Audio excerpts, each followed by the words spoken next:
أفرأيت الذي كفر بآياتنا وقال لأوتين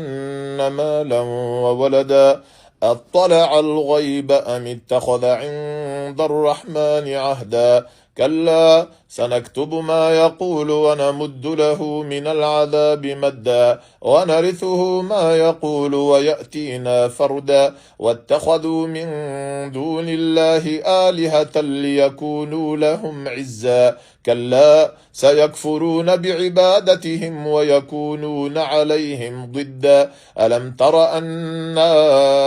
أرسلنا الشياطين على الكافرين تؤزهم أزا فلا تعجل عليهم إنما نعد لهم عدا يوم نحشر المتقين إلى الرحمن وفدا ونسوق المجرمين إلى جهنم وردا لا يملكون الشفاعة إلا من اتخذ عند الرحمن عهدا وقالوا اتخذ الرحمن ولدا لقد جئتم شيئا إدا تكاد السماوات يتفطرن منه وتنشق الأرض وتخر الجبال هدا أن دعوا للرحمن ولدا وما ينبغي للرحمن أن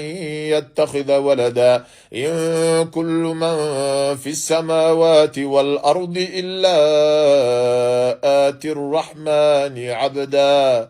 لقد أحصاهم وعدهم عدا وكلهم آتيه يوم القيامة فردا إن الذين آمنوا وعملوا الصالحات سيجعل لهم الرحمن ودا فإنما يسرناه بلسانك لتبشر به المتقين وتنذر به قوما لدا وكم أهلكنا قبلهم من قرن هل تحس منهم من أحد أو تسمع لهم ركزا أفرأيت الذي كفر بآياتنا وقال لأوتين مالا وولدا أطلع الغيب أم اتخذ عند الرحمن عهدا كلا سنكتب ما يقول ونمد له من العذاب مدا ونرثه ما يقول ويأتينا فردا واتخذوا من